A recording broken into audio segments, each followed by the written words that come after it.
As an agent or a broker, or like they're good at selling, right? Why are you doing CRM management, transaction coordination, marketing, right? Like, why are you doing all these things? Because how can you possibly grow and scale when you're running 5 functions of your business, right? Like, you're good at selling, you're good at client relationships. That's why you do 40, 60, 80 transactions a year. But you're always gonna stay there because you don't have any team or any support to handle the rest. Like, in order to grow, you need a team. What's up, everybody? So we're at the Mexico Mastermind in beautiful Costa Mujeres. I've got my main man. This guy's a beast. Got an opportunity to connect with him a while ago, but this time we actually got to hang out, and I'm really looking forward to you all hearing a little bit about what he's doing outside of just being crazy entrepreneurial. And really understanding how to take something from ground up and getting it into, 8 figures of revenue. What he's doing for people, both his employees as well as the people that he's serving, it's kind of breathtaking. And we're going to give him an opportunity to tell you a little bit about him and then share just a little bit about some of the things that he's doing. Do me a favor, founder of Assistantly, the father of all unicorns. Laith, what's up, dude? That's the best intro. Father of unicorns. I'm going to start going by that. Of unicorns. No CEO, no founder, father of unicorns when you email me.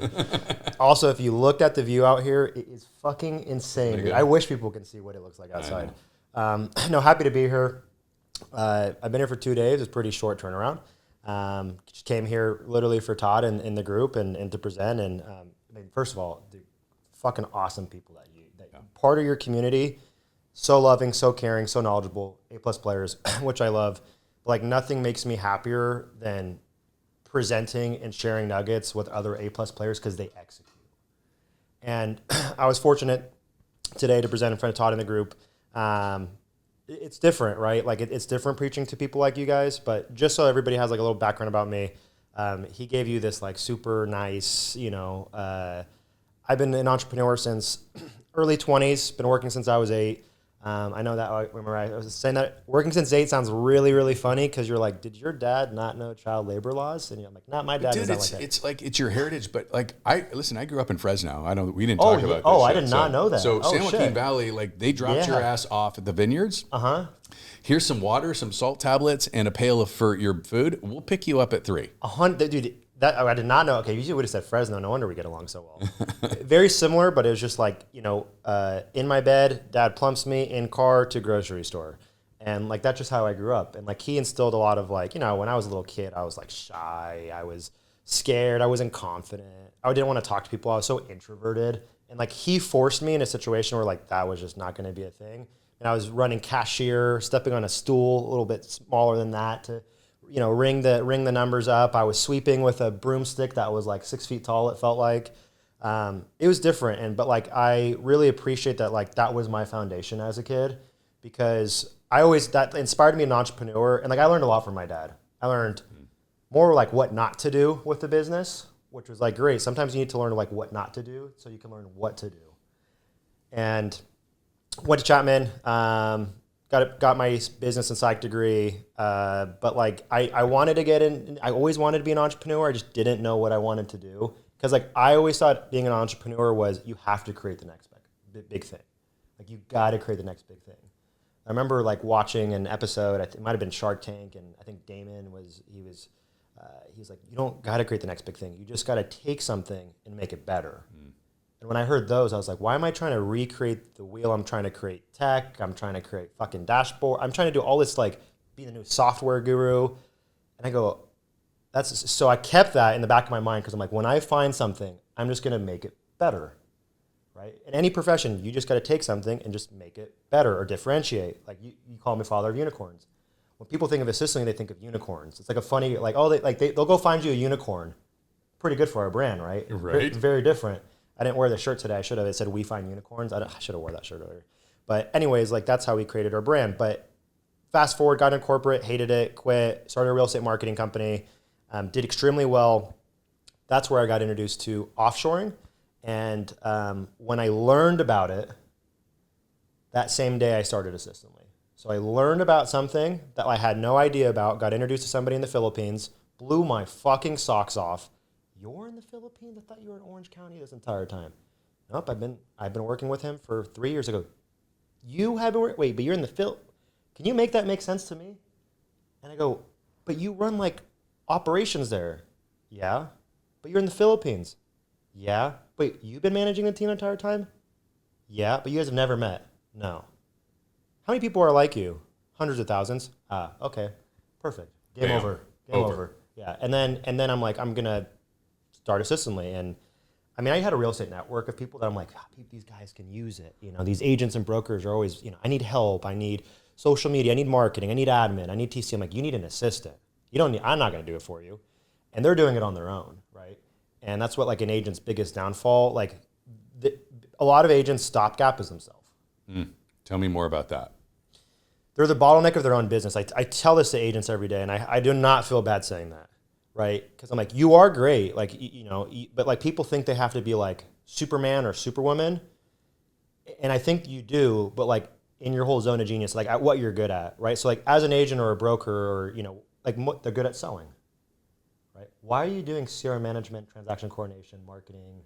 Right? Like, why are you doing all these things? Because how can you possibly grow and scale when you're running 5 functions of your business, right? Like you're good at selling, you're good at client relationships. That's why you do 40, 60, 80 transactions a year. But you're always going to stay there because you don't have any team or any support to handle the rest. Like in order to grow, you need a team. You can't do everything on your own. Plus, like you're really good at sales, you're okay at marketing, you're shitty at admin and ops. It's impossible to be good at everything. Yeah, for sure, right?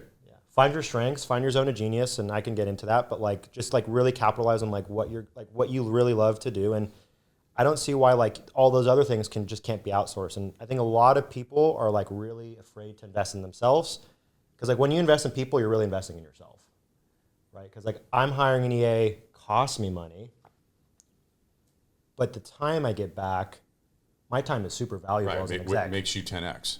Absolutely. So like I like to really hone in on that is that like people are their own stopgap. I'm like, if you really just took a step back and realize all the things that you're doing and you're doing it on your own, you're not going to have any time. You're not going to make that much more money. You're going to be miserable in both your business and your personal relationships. I'm big on personal. I know you are. That's how we relate.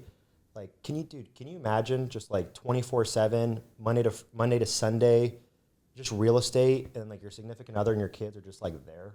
Yeah, and they pay the price. We talk about, right? Like that's the piece about what we're teaching within our ecosystem is that this is a family business, and whether you think so or not, they're paying a price, which is fine, right? You're investing in something, but they need to understand what the price that they're paying, eyes wide open, 100%. And then be able to share in the success of that.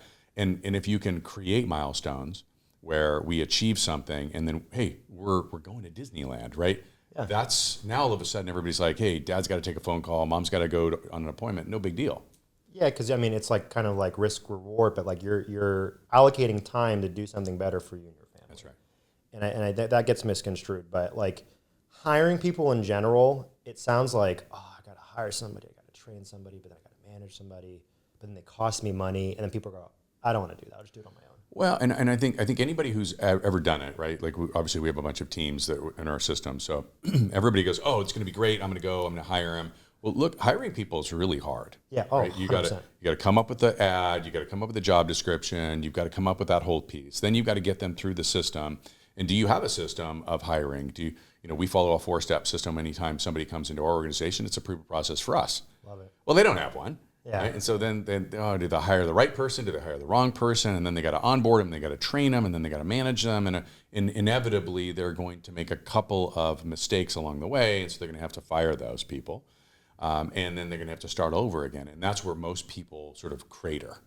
Yep. So my question to you would be this. Like as a real estate professional, let's just say, I guess it doesn't really matter whether or not they're new to the business or already successful. Like what's the first hire? I mean, the first hire, I think, for whether you're real estate or you're just an executive, is an executive assistant. I know we talked about this even earlier because it's like your email's bonkers, your calendar's crazy. It's hard to communicate with people because you're out in the field, you're doing masterminds, you're doing conferences, you're on call, so you can't get to your email, you can't manage your calendar. you really, there's like an executive assistant's pure purpose is to generate you more time. So now that you have capacity, a couple hours extra a day, you go, now I could focus on the strategy and vision. Like maybe I can follow up with my clients a little bit more. Maybe I can enhance my client experience. You just start thinking different because you're like, imagine if I said, hey, Todd, I'm going to get you somebody. It's an executive assistant. She'll take all the email, the counter management, the communication in email. She'll help with some social media stuff. She'll write content for you. She'll help distribute it. And like, you just don't have to worry about it. She'll just flag the most important things, but you don't have to filter your email. And actually, when you get to your email, it's going to be at 0, and the only things that are going to be flagged are what's important. It's game changing. It's game changing. And like now you have 3 hours to plan your next mastermind, your next conference, your next event, your next direction in your business. Maybe you want to add something, maybe you want to subtract something. You just have like more capacity because like as execs, because I consider real estate professionals, these guys are executives, like it's, everybody has the old saying of like, don't work in your business, work on your business. Like I'm a true believer in that from my dad. My dad to this day still works 14 hours a day. He works in his business. He's never grown. He's always been here. And actually, he's actually declined a ton because he's working in his business. He's never had time to be like, oh, this is what we could, like, he just doesn't. And that's how I learned what not to do. I'm like, because like when I'm here, like, it's really cool because like when you get into a different setting like this, you get really inspired, especially by like being around people like Todd and people at the mastermind and just being in a beautiful spot. Last night I was able to work on the patio and work on like really cool shit, dude. Like, I was explaining a little bit, even after dinner, I was like mapping everything out. I'm like, this is so much fun. I'm like developing a Sicily fucking diesel 5.0 on the patio in Cancun. But that's because my team's taking care of this. Like I don't even have to deal with it. Yeah. And like that's where you really unlock. And I'm just telling you, one person, like that one person, that one EA, and it's not just business stuff. It's also personal stuff. Like there's an EA that works for one of my clients. She schedules her kids' tutoring, the sports, the events, the travel itinerary. Hey, you guys are going to Disneyland. Here, I already booked the tickets. I already bought the tickets for Disneyland. Here's what you guys are going to go do. Here's where you're going to go stay. Here are the restaurants. One less thing for you and Shane. Mind blowing. Mind blowing. So like it's not, and that's like the thing with an EA. It's like one of those positions that you can get away with, where you have them on the business side, but you go, wait. Oh yeah. Personal side. Yeah. Marketing and that kind of stuff you can't. EA you could. Yeah, it's the whole thing. So one of the things, like I want you to debunk a myth, okay? Yeah, because I think a lot of people look at it and they're like, all right, so most of your people come from Latin America and the Philippines. Correct. Yeah. And so people are like, well, yeah, but I'm paying them $5 an hour and like that's cheap and like maybe that's bad and slave labor and all. Totally. I don't think people understand that what you're doing and what Assistantly is doing is literally changing the lives of people in countries that would never have the opportunity that you're providing them. I mean, I would like to think so. Like my big thing is like opportunity for others. Like it's really cool that I was able to create a business that gives, client satisfaction, but gives talent. Like it's really rare where do you find businesses like that. And like in the Philippines, people think, well, can't I just pay them? Like there's a lot of companies and that's it gets me frustrated. Like that are like, just pay somebody in the Philippines like $3, $4, $5 an hour.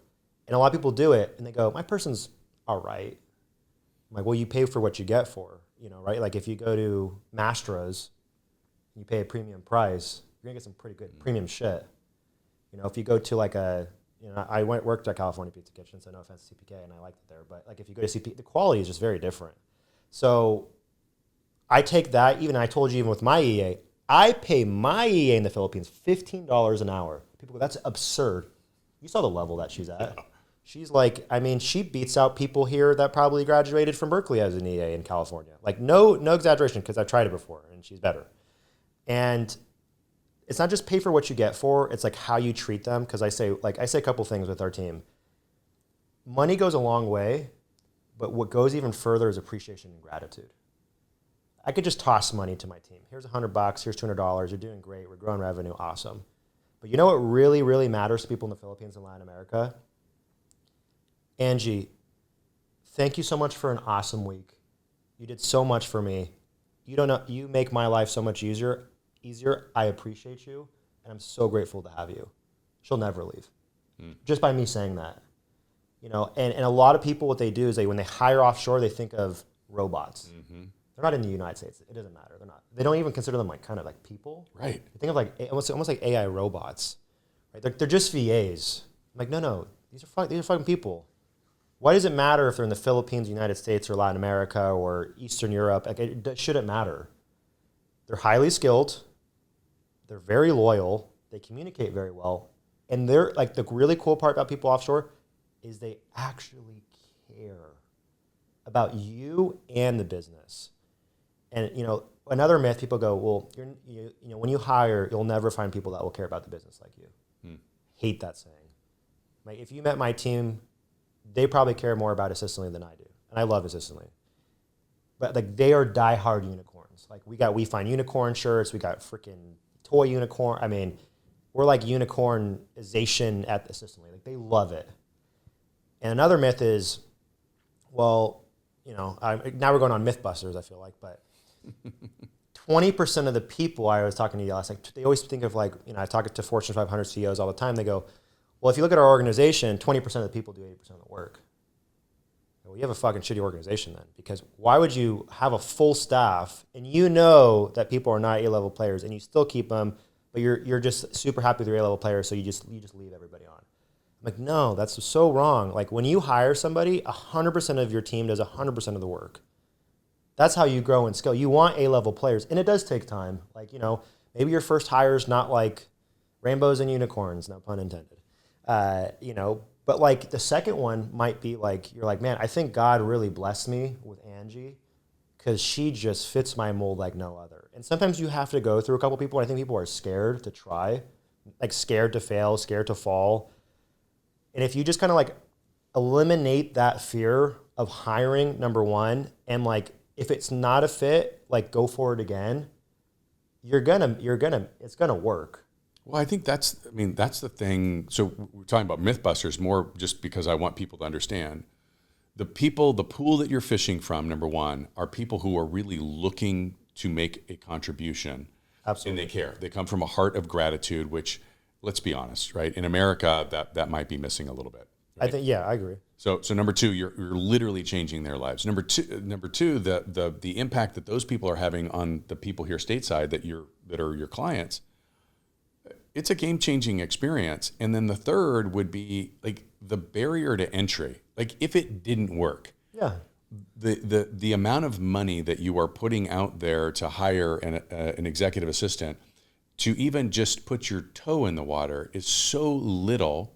The time allocated, and I want you to talk a little bit about this, because that was one of the most impressive things as a client of yours, was to have a meeting with somebody who said, all right, explain to me the position. Okay, explain the position. Yeah. And then they came back with like a complete job description and then a process for what that person needed to do to deliver what it is that we said we needed. And we were able to make some adjustments, and then boom, next thing you know, we've got videos and we're interviewing people and we're onboarding the right person, and bam, like, it was so easy. I mean, there's two things, right? There's people and process, right? So like, if I can help clients with people and process, you have to succeed. And if you don't succeed, it's on you, right? Because if I gave you people and I gave you the process to implement, you gotta be pretty nutty to not be able to execute on that, especially at this level. So like, most of my clients, almost all of them, could really easily, but people is one thing. Like we talked about earlier, like you go, okay, I need an executive assistant or I need a marketing person. You craft the job description, you post it on Indeed or LinkedIn, 300 applicants come in. You're like, fuck, you know what, 300? Yeah, I'm not gonna go through all those people. I'm just gonna take the position off. That's always typically what happens. Or if you do go through those 300 applications, God knows how long that takes. And then you go, okay, then I'm gonna set up interviews. Now I did 10 interviews. Man, I wasted 5 hours. Man, these people are not that good. And it's like just like a wheel. I'm like, okay, let me make it easy for you. Just give me your brain dump. I don't even need a job description. You need help with email calendar management. You need help with social media engagement. You need help with your CRM. Awesome. What tools and platforms are you using? I use XYZ. Any specific requirements? Well, they need to be detail-oriented, organized, great communication. Cool. Now that I have all this, like these like high-level points, our team will craft the job description for them. They go, don't even have to worry about it. I'll flip it to you in like 15, 20 minutes. Flip it to them. They have this job description of like a role overview, responsibilities, requirements, Talked about earlier, like the 4 R's. It's got to resonate with somebody. You know, you got to talk about the role. You got to talk about the responsibilities, the requirements. Because if the job does not resonate with the candidate, they're not going to be a good candidate. It's got to be like, that's the job I want. And that's how we typically draft a job description, where somebody goes, people reach out to even me on cold, be like, hey, I saw that job description for the marketing assistant, and that's me. Let me tell you why. And I'm like, I love people that like that. That's awesome. So we get the job description, and like we'll headhunt for our clients depending on their needs. And we built such like an established pool in the Philippines because we've been doing it for so long, and Latin America, where even I had like 4 EA clients that closed on Friday in like 1 hour, and we got them candidates. They already got candidates. And one of the guys goes, you know what's crazy? He goes, I've been asking my company for an EA for 6 months, and I don't have any. I gave you the position on Friday. You flipped it to me on Monday. I hired the person on Tuesday. And he goes, she is incredible. And the cool part about just like not only just like taking your brain up, crafting the job description, we'll give you 3 profiles. Because you got to give people options. A lot of people will just be like, here's Angie. Well, I want to compare like oranges to grapefruits to, people got to they like options. We give them options. We facilitate the interview because we're not going to just say, hey, here are 3 Filipinos. Todd, good luck. Well, what do I ask them? What do I do? And we facilitate it for you. So it makes it even more comfortable. It's like speed dating, right? You're not walking out with like a husband or wife, but you're walking out with an awesome team member. We'll onboard you, and that's where the magic happens. That's amazing. Onboard. Outline goals, outline expectations, outline tools and platforms, outline systems and processes. What do we need to do to help you guys on your end to be successful? What does your first 30, 60, 90 days look like? If we can get you 3 wins automatically, like if you just think about 3 things that you just go, man, if I got these 3 things off my plate right now, dude, I will preach your name off the rooftop. That's typically how we approach it. Because we want to get the small wins first because people feel immediately satisfied. And then we work on creating more of a long-term plan. And the cool part is we also manage these folks with you guys. It's like we make sure they're clocking in, clocking off, sending daily reports, because people go, well, how about if their internet's bad? And, people are like, internet's so bad there. And I'm like, well, no, it's for some people it is, sure. I'm not bringing on somebody with bad internet. I'm bringing somebody on with, honestly, I look at some of the speeds on these internet. I'm like, fuck, how are they getting faster internet than I am? And they go, oh, I have a backup. And they go, oh, I got like a 2022 MacBook. I'm like, that's newer than my MacBook. And that's awesome. Like, distraction-free work environment, good equipment, good internet, can nail the role. Is that not a recipe for success? 100%. 100%. So you really, I get the unicorn, right? Because that's really what you're doing. It's just the closest thing to a unicorn that I've seen. Try. Which is amazing. Hopefully you've debunked some myths. Yeah. If somebody wanted to dip their toe into offshore staffing, how do they get in touch with you? Yeah, there's 2 options. One, you can go to Sicily.com. We just refreshed, made it super ultra clear. A lot of those questions that you probably have, you go on our website, they'll get answered. If they do not, you can book a call. The calls typically still get directed to me, just because that's my zone of genius. That's what I love to do. Or you can email at laith@assistantly.com, laith@assistantly.com. And, if you're scared, or you're like, hey, I've been trying to hire somebody, or can I hire this person? In probably 60 seconds, I can tell you yes, no, maybe, here's what we do, solution. I'm just a solution provider.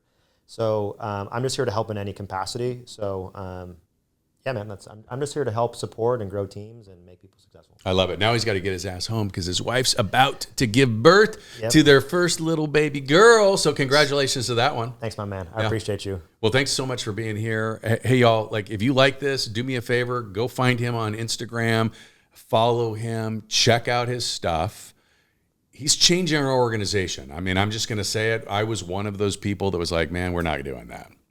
And then once I really understood it, it's really changing everything. So that's amazing. If you like this, give me a like, put a little comment down below. If you are doing VAs or any kind of offshore staffing, would love to hear your experience with this, and share it with somebody else. Go be a sales warrior.